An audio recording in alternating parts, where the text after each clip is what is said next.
Okay, இன்றைக்கு நாங்கள் என்ன பார்க்க போறோம்னு சொன்னா வந்து இந்த டிராஃபிக் லைட்டுகள் அல்லது ரவுண்ட் போட்டுகள் கிட்ட வரைக்க இந்த ரெண்டு சைன் போர்ட் இருக்கும், அவதானிச்சிருப்பீங்க. முதலாவது முன்னுக்கு ஒரு சைன் போர்ட், திரும்ப ரவுண்ட் போட் அன்மிக்க இன்னொன்று இருக்கு.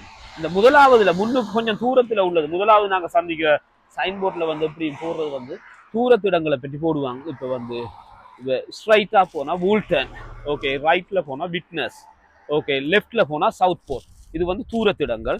அப்படியே வாங்க, அப்படியே அந்த பாருங்க, அந்த மெட்ட சைன் போர்ட்டை பாருங்க. அது வந்து கிட்ட உள்ள இடங்களை சொல்லும். அதுல வந்து இப்படி லெஃப்ட்ல திரும்பினோம்னு சொன்னா வந்து ஓல்ட்வே ஹாஸ்பிட்டல் போறேன்னு சொன்னா ஓல்டு ஹாஸ்பிட்டல் முதலாவது நாங்க போனா கிட்ட வரும் என்றதான் சொல்ல வருது. இது ஏன்னா ஒன்றுல போடல, ஒன்றுல போட்டோம்னா டிரைவர் டிரைவிங் பண்ணி கொண்டு வரைக்க அவ்வளோத்தையும் வாசிச்சு எடுத்துக்கொள்ளலாது. மற்றது ஈஸியா புரிஞ்சு கொள்றதுக்காக பிரிச்சு போட்டுக்கிறாங்க. கிட்ட உள்ள இடங்கள்ல கிட்டையும், தூரம் உள்ள இடங்கள் நாங்கள் வரைக்க முதல்ல இதை பார்க்கலாம். ஓகே, இன்றைக்கு இந்த தகவலை உங்களோட நான் பரிமாறிக்கொள்ள விரும்புகிறேன். தேங்க்யூ.